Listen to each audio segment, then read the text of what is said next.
Oh, to heck with the countdown, Jen. What the heck? It was a fun. good I idea. need to learn it. Hi, everybody. See if you can. I wonder if the countdown just has its own music. I don't know, but we're gonna test out next time some new fun music. We'll do it to end today. Okay. To end our chit chat, but it has been too darn long, friend. It has been. Life gets in the way, doesn't it? Yeah, I know it does. Well, I mean, what's happened? Lots of things have happened in your world. Yeah. Well, let's see. April, you were traveling, and then my dad died at the end of April, and dealing with all that. May was his funeral and all of that stuff that it goes in with that. Getting my mom moved, and there's just a lot. There's just a lot when you're dealing with someone's estate, and that's just never. Hopefully, it will end someday. But there's a number of things that are very time sensitive. A lot of paperwork, a lot of phone calls, and it just takes a lot of time. And then on top of that is, like I tell people, you're sort of carrying this blanket of grief, which is exhausting.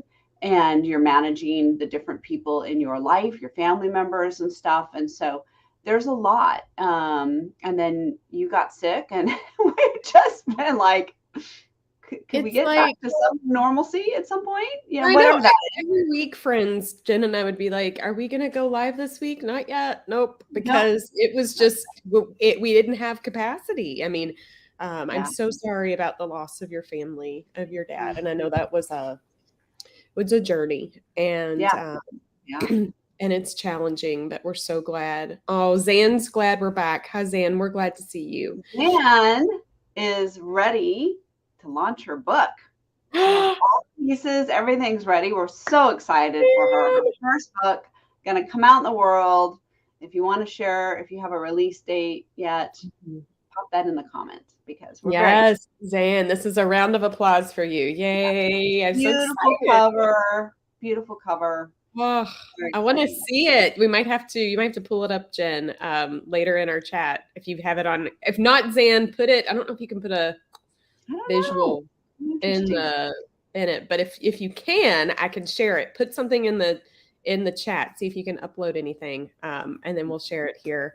And I don't know if I sound as congested, but a little bit, not too much.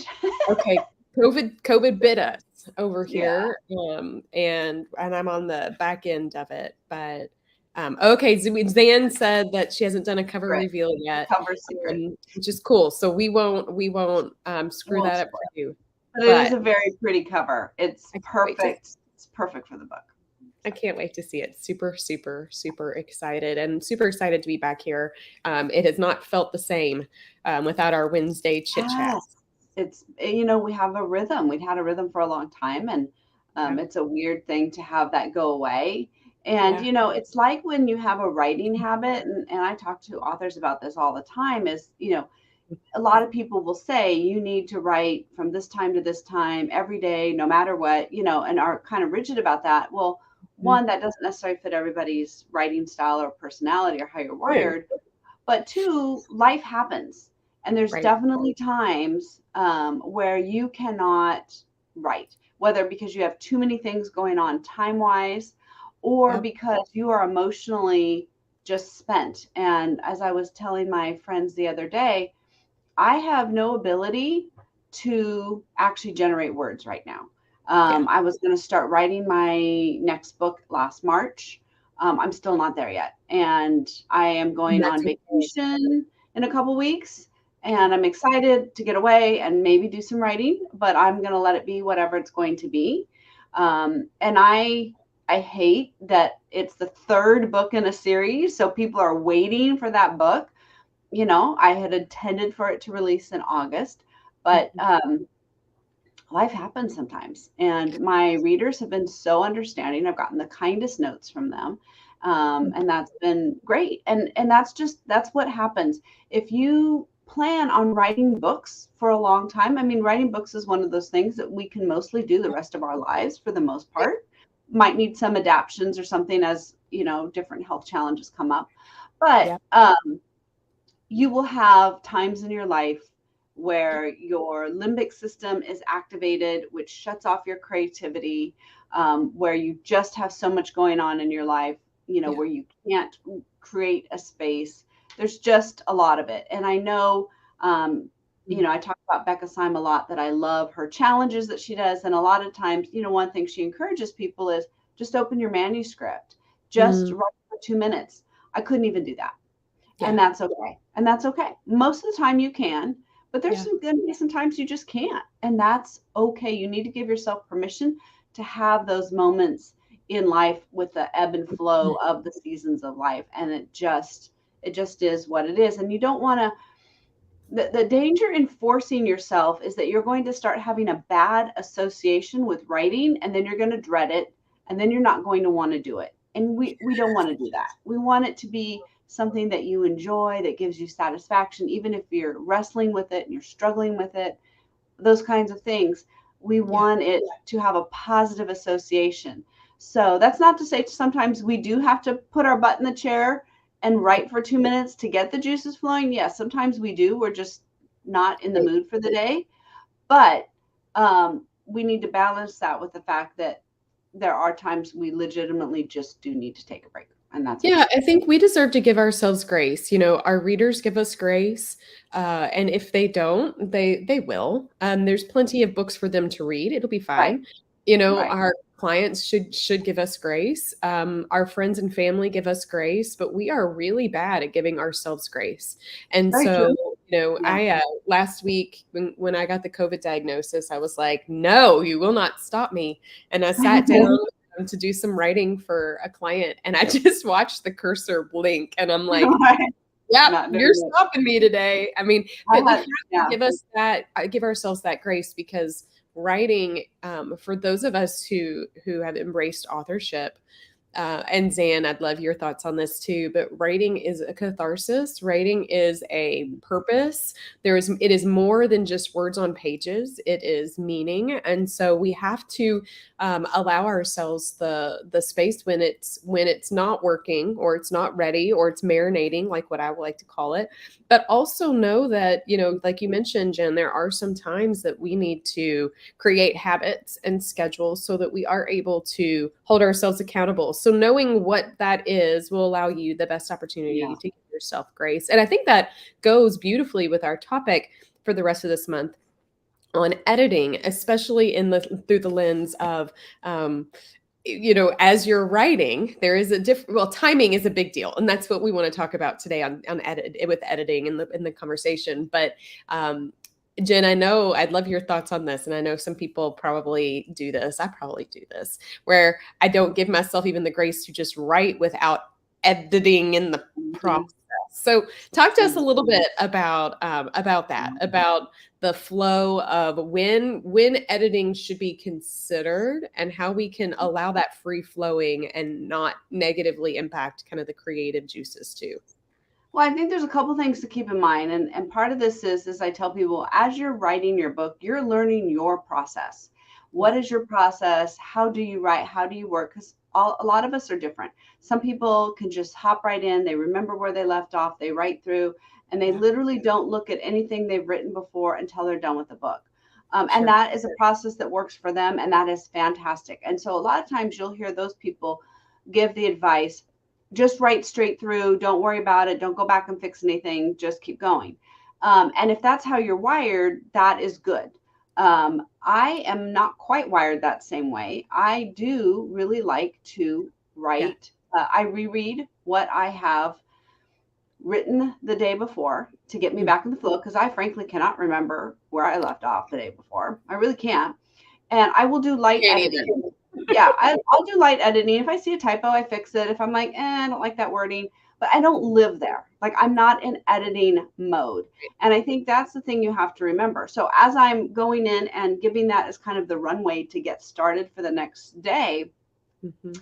if I start typing a sentence halfway through and I go, oh, wait, I have a better idea, start it that way, I will fix it right then. Yeah. But what I won't do is stop the flow of writing to go into editing mode, right? And Yes. so I think that's one of the things you have to become aware of, is that there are two things you have to remember. You have an editing brain and you have a creative brain, and they Yeah. will fight with each other. So a lot of reason why people end up with writer's block is because they're trying to write, but they keep bringing the editor in. And Mm. you are shutting down your creative mode.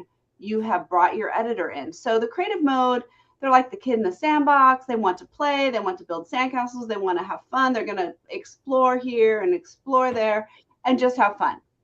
And the editor comes in and says, oh, that's not going to work. You need to fix that. And then so at some point the creative brain says, well, fine, I'm going to take my toys and go home. You don't want to right? And so thinking of it that way really helps you realize you should be able to kind of feel, oh, I've gone into editing brain. This is not creative mode. So you really want to make sure you're staying in creative mode. When you're in creative mode, have fun with it, enjoy it, make yourself notes if you want. Yeah. Make a note. I need to go research that later. I don't know if that's quite right, but just have fun with it. Then have a separate editing session. So like mine, it's the beginning of my session. That settles my editing brain down. This stuff is going to get taken care of. Don't worry about it. It's going to be okay. And we'll get back to it.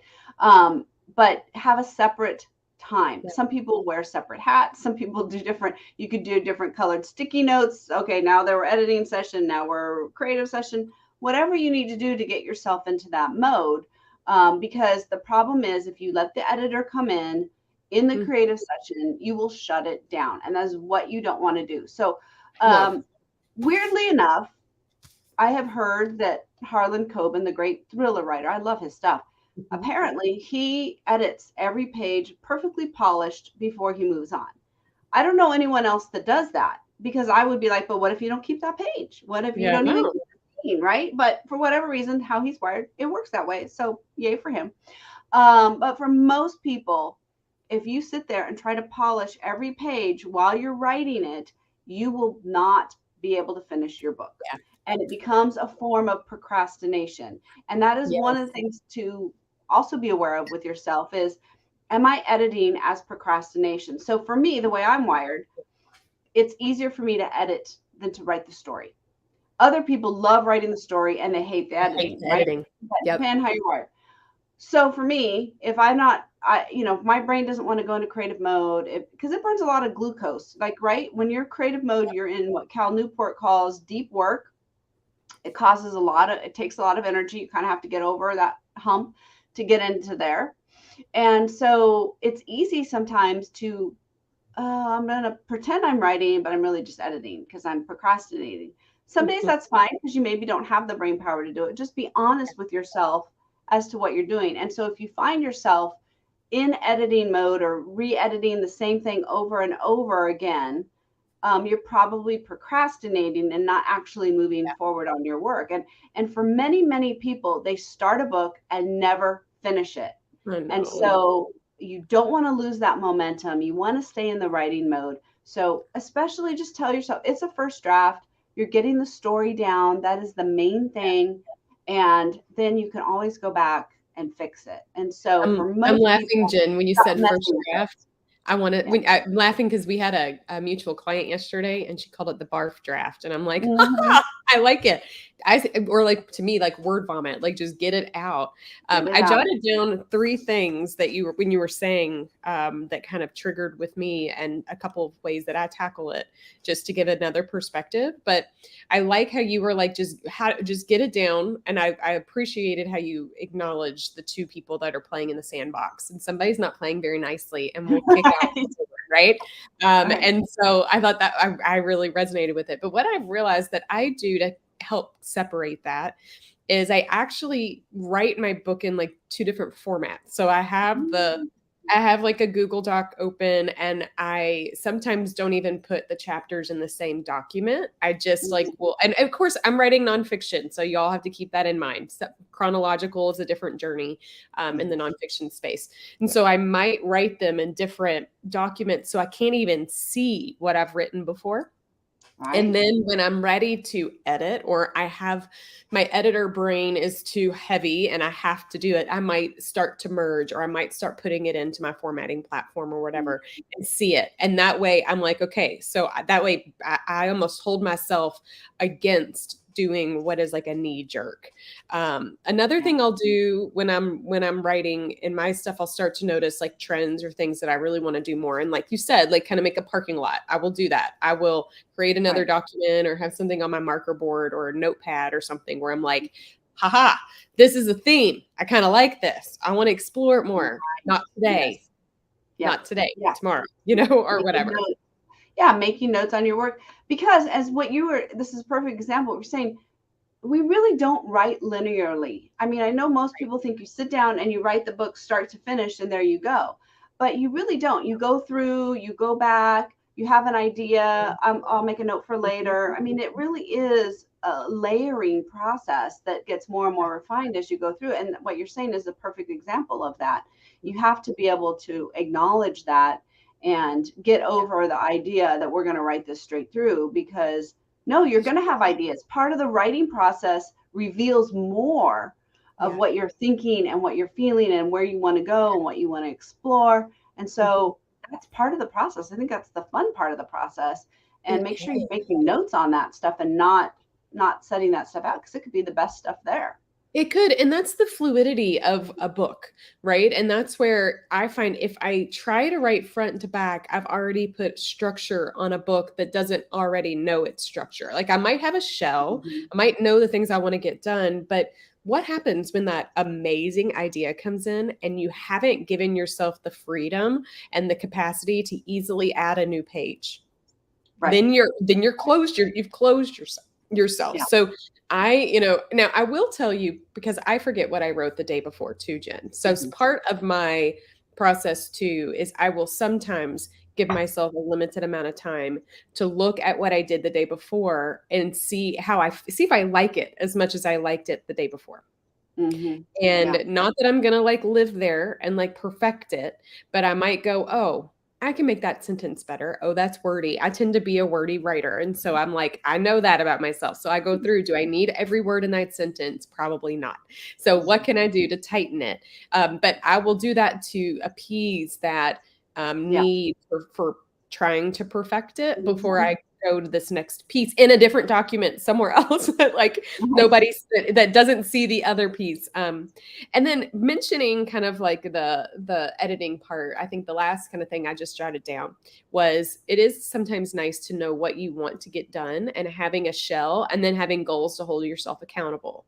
I mean, yesterday you gave me a very ambitious goal when I told you I have another book, and I told my husband last night and he just shook his head and I said, I got this because now I have a goal. Yeah, I got in a month. I have a manuscript that needs to be done in a month. I'm ready. I'm going out of town in a couple of weeks.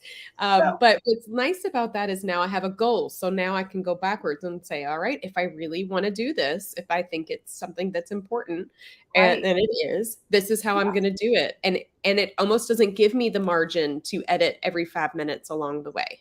And see, I think that's one great thing about knowing your process. Some people, deadlines are very motivating. Some people, they're terrifying. Some people need to know that this is going to be ripped out of my hands at a certain date, so I can't overly think it.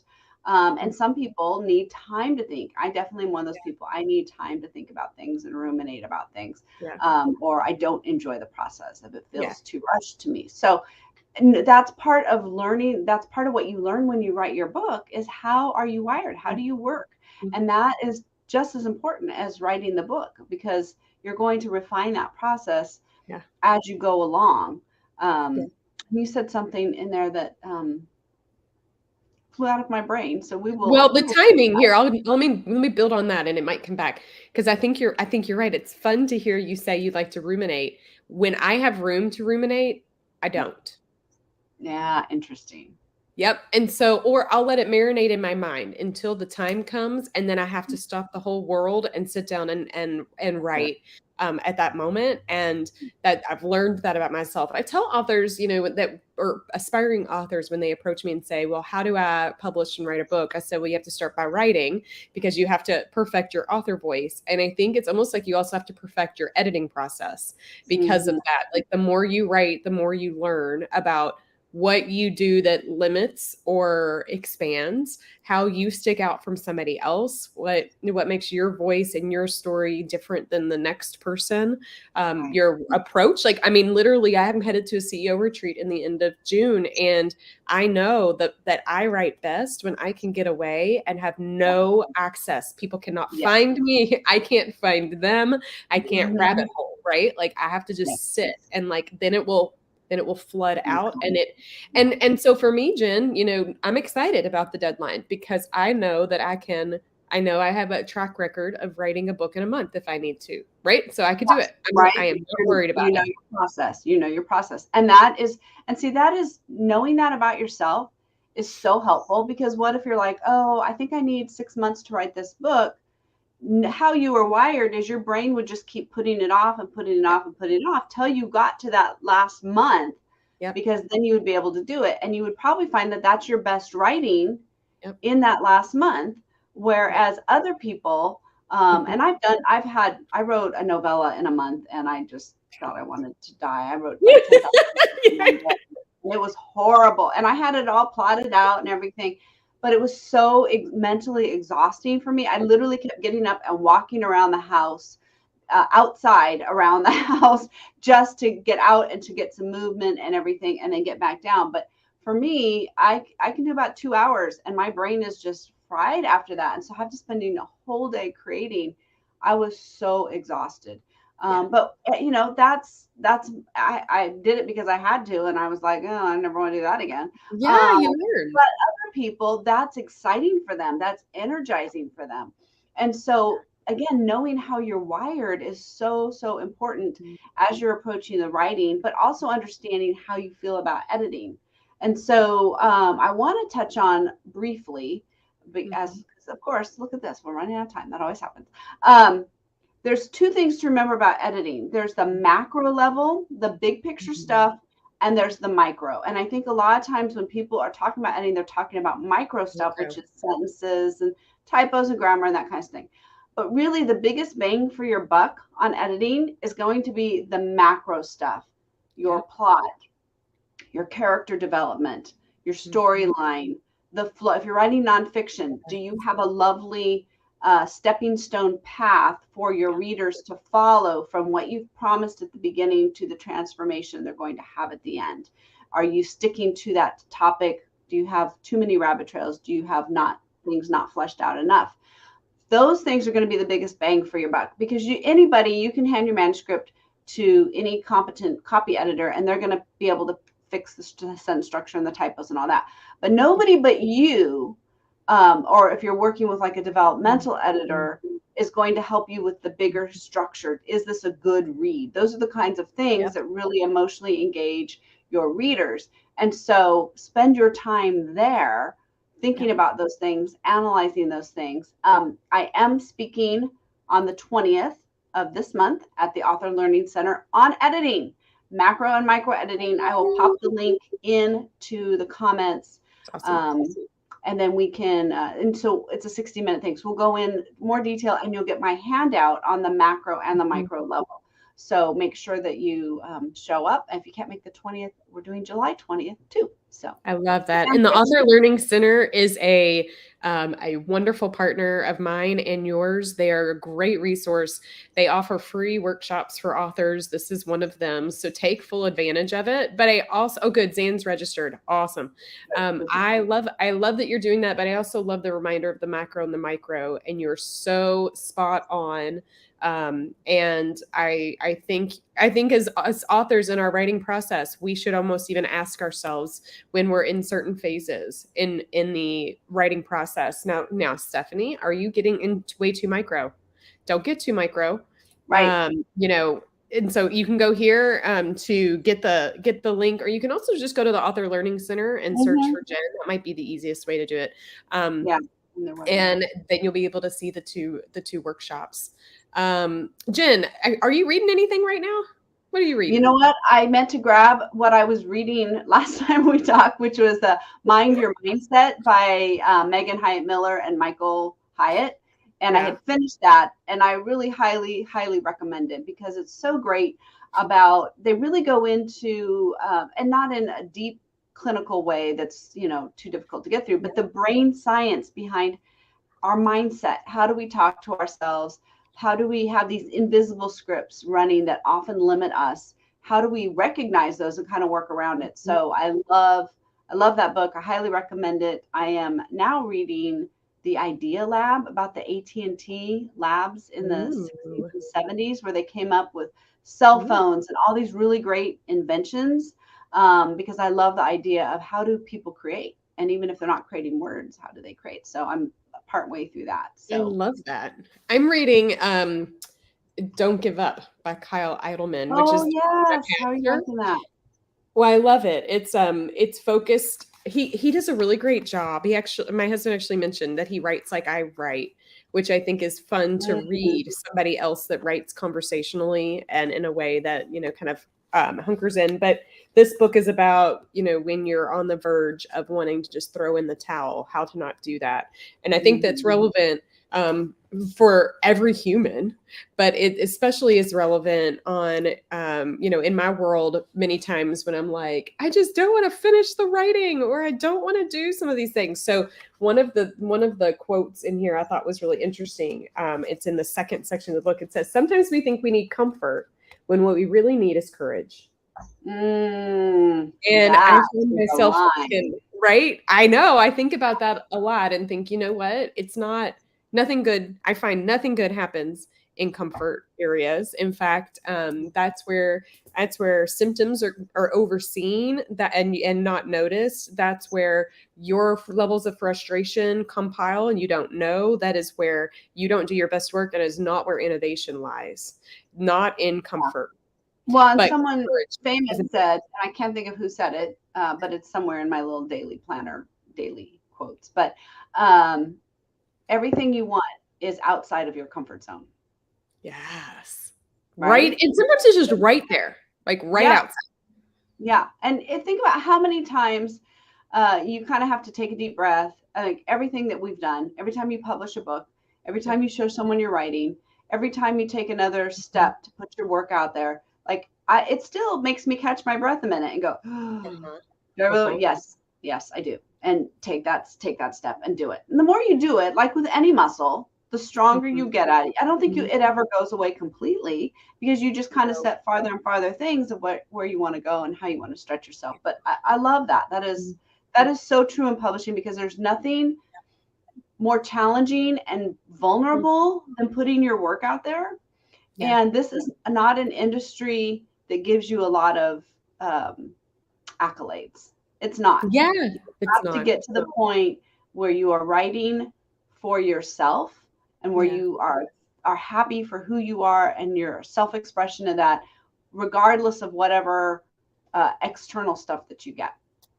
And so I know I'm going to share it, and I'm gonna let's end with a funny story that I haven't gotten to tell because we haven't done this together. But I went to family camp a couple weeks ago with the kids and my husband, and it was a lot of fun. And when we were there, I try to act all big and bad, like I can do things, but I'm terrified of heights and I'm terrified of a lot of silly things. But there was a zip line, and I'm like, we're doing that. And my daughter is like, yeah, she's 9. I'm doing that. My son, who's 11, like, of course. And I'm like, yeah. And the whole time I'm sitting here going, oh, why did I say I would do this? Right? This is not good. So we get strapped up, and I'm having this like, okay, I told my 9 and 11-year-old I can do it. And we walked up the stairs 3 flights, and I get to the top, and my legs are shaking and my hands are shaking. And I decide that I tell the guy, you're going to have to push me. It's like, I want to do this, but you're going to have to push me because I am terrified. And my daughter's standing on this ledge, and my son's standing on the ledge, and Corey's standing on the ledge, and I'm standing on the ledge. And the guide said, all right, we're all buckled up. All you have to do is sit down. That is it. All you have to do is just sit. And he said, we're going to count down. And he counted down. And when he got to 1, I gave myself like a 5-second pause. And then I said, just sit. And I was terrified as I was flying through the wind, high in the air. And then automatically I was like, this is the most fun I've ever had. And so if you question the getting out of your comfort zone and taking the leap and taking the step, do it. because you might just find that the thing you're most scared about is actually something that you are, that invigorates you and fills you up in ways that you weren't filled up before. So I love it. anyways, it was a lot of fun. It was a lot of fun.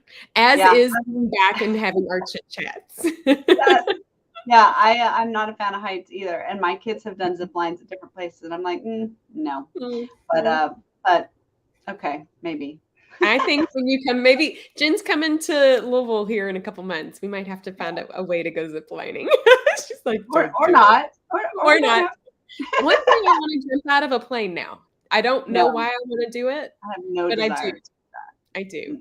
I think you should, Jen, because it's a part of your business name, Tandem. I'm going to do it in tandem. Yeah, tandem bikes, riding a bike tandem, not an airplane. Tandem skydiving.